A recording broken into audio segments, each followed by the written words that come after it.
पीछे देखने पर अफसोस हो सकता है, लेकिन आगे देखने पर हमेशा अवसर ही दिखाई देता है। हमेशा ध्यान रखें, सफलता उन्हीं कामों को करने से मिलती है जिन कामों को करने में आपका मन नहीं लगता है। हमारा मन अक्सर हमें धोखा देने की कोशिश करता है। तो आज के दिन की शुरुआत हुई, सबसे पहले फटाफट मैंने अपना ब्रेकफास्ट किया और शुरू किया आज का अपना बेहतरीन दिन। एवरीबॉडी, तो आज का अपना स्लॉट, अपना सेशन दिन शुरू करूं इससे पहले आप सभी के साथ एक छोटी सी जो DSSB की न्यूज़ थी वो शेयर करनी थी। वैसे तो आप सभी को मिल गई होगी न्यूज़, क्योंकि कल की है, कल ही आया हुआ था। तो जो लोग भी TGT पर्टिकुलरली किसी सब्जेक्ट से कर रहे हैं, स्पेशली हिंदी, तो पहले क्या था कि 3 साल आपने हिंदी, अगर TGT हिंदी के लिए अप्लाई कर रहे हैं तो आपको होना चाहिए था वो सब्जेक्ट। तो अभी उन्होंने थोड़ा सा इसको चेंज किया है एंड TGT मतलब जो लोग भी कंसर्न सब्जेक्ट से करना चाहते हैं, एग्जाम दे रहे हैं, तो उनके लिए एलिजिबिलिटी क्राइटेरिया को उन्होंने थोड़ा सा चेंज करके ये कर दिया है कि आप किन्हीं 2 साल में भी अगर आप वो सब्जेक्ट पढ़े हैं अपनी ग्रेजुएशन में तो फिर आप एलिजिबल हैं उस एग्ज़ाम के लिए। तो ये उन्होंने थोड़ा सा चेंज किया है। तो बहुत सारे लोगों को जिनके 2 साल में भी हैं, बहुत बार ऐसा होता था कि सब्जेक्ट कॉम्बिनेशन में गड़बड़ हो जाती थी और अप्लाई नहीं कर पाते थे। तो ये थोड़ा सा एक अपॉर्चुनिटी दिया उन्होंने। बाकी एज को लेकर के तो आप सभी को भी पता है कि 32 से 30 कर दिया है TGT, PGT, PRT सभी पोस्ट के लिए।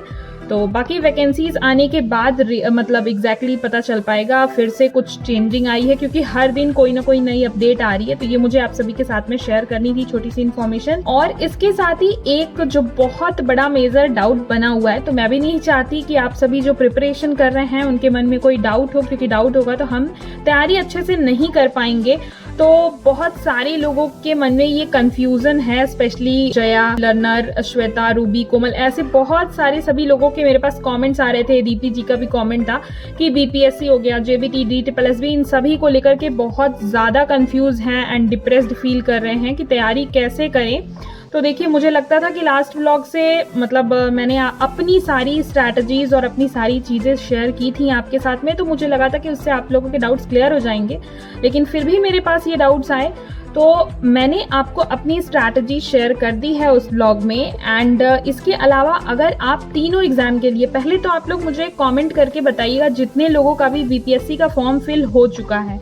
आई नो लास्ट डेट बहुत ही क्लोज है, बट अभी भी बिल्कुल सर्वर चल नहीं रहा है। मेरा खुद का मैंने फॉर्म मतलब ट्राई किया कई बार भरने का, बट सर्वर नहीं चल रहा था। तो और जैसा कि मैंने शेयर कर ही दिया है कि फिर मैं किस एग्जाम पे फोकस्ड हूँ। एंड बाकी अगर आप लोगों ने फिल कर लिया है सो प्लीज़ डू कमेंट, ताकि मुझे पता चल पाए कि कितने लोगों ने फॉर्म फिल कर लिया है ना। और इसके अलावा मैं ये कहूँगी, जो लोग भी कंफ्यूज्ड हैं, तो देखिए सबसे ज़्यादा वास्ट और बड़ा सिलेबस जो है वो DSSB का है। तो उसको आप, उसके सिलेबस को एक मेन जो है वो लेके चलिए कि हाँ मुझे इतनी सारी चीज़ें, क्योंकि सब्जेक्ट सब में सिमिलर हैं। 1-2 सब्जेक्ट जो है वो एक्सेप्शन है, किसी में नहीं है, जैसे कि आपका पंजाबी हो गया वो JBT के लिए, तो वो बिल्कुल अलग हो जाता है। तो उन सब्जेक्ट्स को साइड में रखें, अपार्ट फ्रॉम अदर सब्जेक्ट्स जो हैं जो कि ज़्यादा आ रहे हैं और नंबर ऑफ क्वेश्चंस भी उनके ज़्यादा हैं, वेटेज ज़्यादा है उसका, तो वो आप देखेंगे तो वो सारे सब्जेक्ट्स कॉमन ही हैं, सारे के सारे DSSB में है। तो अगर आप DSSB की प्रिपरेशन कर रहे हैं तो साइड बाय साइड आपकी JBT की भी प्रिपरेशन हो रही है, side by side other subjects BPSC वगैरह की भी सब्जेक्ट की प्रिपरेशन हो रही है। BPSC में सेकंड पेपर जो है वो थोड़ा सा ह्यूज है, like static GK and current affair. Like question था KK जी का कि मैं करंट अफेयर कहाँ से कवर कर रही हूँ, तो करंट अफेयर मैं अपने कोर्स से ही कवर कर रही हूँ। CGL का जो मैंने कोर्स लिया है वहीं से कवर कर रही हूँ। तो आप लोग भी जहाँ से भी प्रिपेयर कर रहे हैं, जहाँ से भी कर रहे हैं, करते रहिए कंटिन्यूअसली, और एक एग्जाम, एक DSSB को फोकस्ड होके लेके चलिए। बाकी सब कुछ आपका साथ साथ में प्रिपेयर होता जाएगा। और मुझे ऐसा लगता है कि मेरे जो मतलब सब्सक्राइबर्स हैं या मेरे टच में जो लोग भी हैं, उसमें से ज़्यादातर लोगों ने अभी BPSC का फॉर्म फिल नहीं किया है या फिर उसकी प्रिपरेशन अभी नहीं कर रहे हैं। तो इसलिए मैं उसके सेकंड पार्ट पे फोकस्ड होकर के कुछ भी शेयर नहीं कर रही हूँ। एंड अगर आपने कर दिया है, जितने लोगों ने भी, इसलिए मैं कह रही हूँ कि इस वीडियो के कमेंट में मुझे बताएं कि मैम मैंने फिल कर लिया है, तो मैं आपके साथ में उसके सेकंड पार्ट की एक अलग से स्ट्रैटेजी स्ट्रैटेजी शेयर कर दूंगी, क्योंकि वो पार्ट थोड़ा सा अलग है। बिहार से रिलेटेड चीज़ें, ज्योग्राफी वगैरह थोड़ा सा वास्ट है उसमें, तो वो थोड़ा सा अलग स्ट्रैटेजी से कवर करना पड़ेगा। तो वो आप मुझे एक बारी कमेंट में बता दें ताकि मुझे पता चले। बाकी मैं यही कहूँगी कि DSSB की प्रिपरेशन करते रहिए, बाकी सब्जेक्ट्स की अपने आप साथ साथ में सारी चीज़ें प्रिपेयर होती जाएंगी। और आज के वीडियो में काफ़ी कुछ शेयर करूँगी, लाइक आप लोगों के क्वेश्चंस थे वो कैब कहाँ से कर रही हूँ, तो वो सारी चीज़ें मैं आपके साथ में आगे शेयर करूँगी व्लॉग में, और भी जो भी आपके क्वेश्चंस हैं। सो स्टार्ट करते हैं आज का अपना दिन। तो शुरू किया है आज का अपना पहला स्लॉट, जिसमें कि मैं साइंस पढ़ रही हूँ। एंड आप सभी को पता ही होगा कि मैं साइंस और सोशल को अल्टरनेट डे पे पढ़ती हूँ, और आज मैं क्लास 6 की NCERT कवर कर रही हूँ, चैप्टर नंबर 1 एंड 2। और अभी आप लोग देख रहे होंगे जो मेरा ये शेड्यूल चेंज दिख रहा है वो मैंने शेयर किया ही था अपने पिछले ब्लॉग में कि JBT को लेकर के अभी मैं फोकस्ड हूँ, तो मैं NCERT को फिर से एक बार रिवीजन कहिए। वैसे तो मैं ये चैप्टर्स कवर कर चुकी हूँ क्लास 6 की NCERT, बट फिर भी मैं एक बार रिवीजन कर रही हूँ।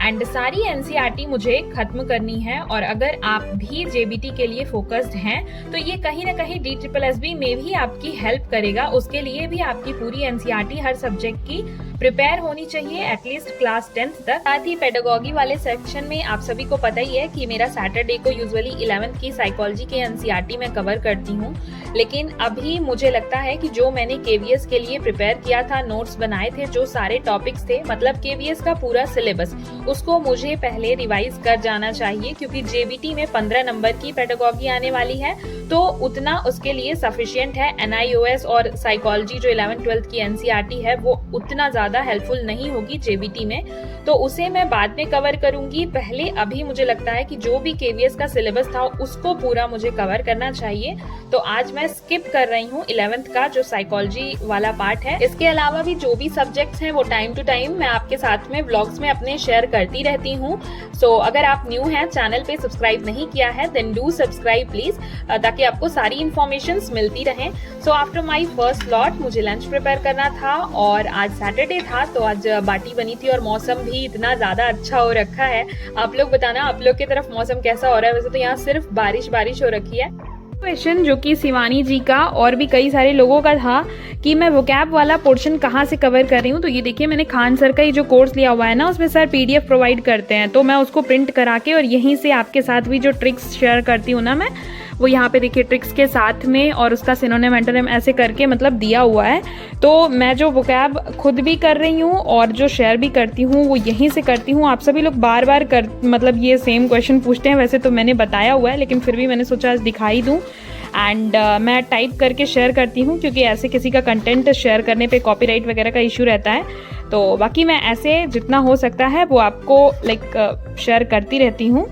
अपने इस स्लॉट में मैं अभी यहाँ रीजनिंग की प्रैक्टिस करने वाली हूँ, जिसमें कि आपने अगर टू डू लिस्ट देखी होगी तो मेरा आज का जो चैप्टर है वो डायरेक्शन वाला है। और वैसे भी आप सभी को पता ही है कि डायरेक्शन से क्वेश्चंस जो है वो बहुत ज़्यादा आते हैं, तो इसीलिए मैं आज अभी ये प्रैक्टिस करने वाली हूँ। सो स्टार्ट करते हैं।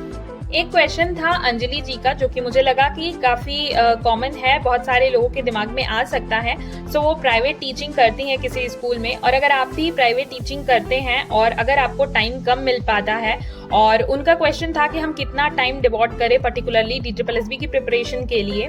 तो अभी अगर आप स्कूलिंग के साथ साथ 4 से 5 घंटे निकाल पा रहे हैं DSSB की प्रिपरेशन के लिए, तो फिर आप अभी कंटिन्यू कर सकते हैं अपनी स्कूलिंग को।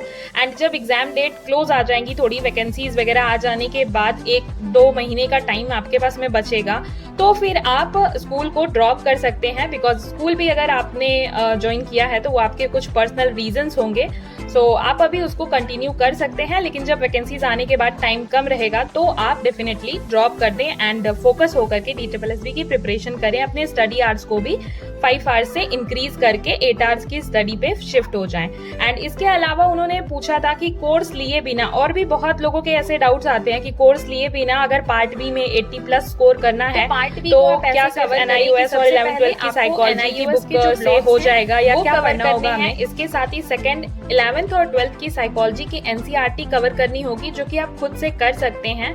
एंड आफ्टर दैट KVS का जो पूरा सिलेबस था, जो आपने KVS के टाइम पे नोट्स बनाई होंगी या जो भी थ्योरीज वगैरह जहां से भी कवर किए होंगे, तो पूरा वो KVS का सिलेबस जो है वो आपका प्रिपेयर होना चाहिए। एंड ये 3 चीज़ें आपकी मस्ट होनी चाहिए। उसके बाद फिर आप PYQs जो हैं वो अच्छे से लगाएं।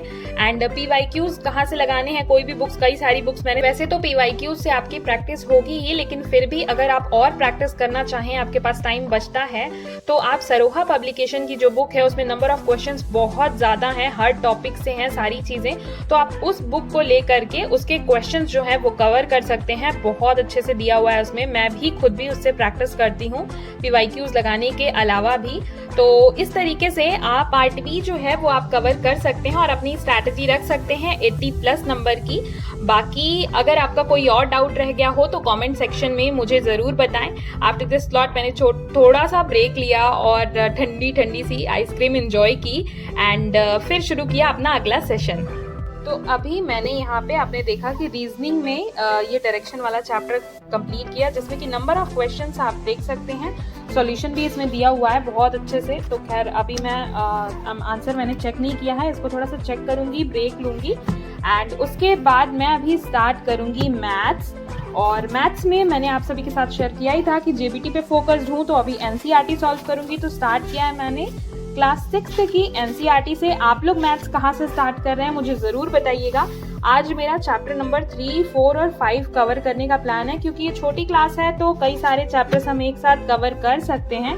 तो अभी मैं इसको कंप्लीट करती हूँ और ऐसा ही था मेरा आज का दिन। आई होप आज का व्लॉग आप सभी को पसंद आया होगा। So please don't forget to like, share and subscribe my channel.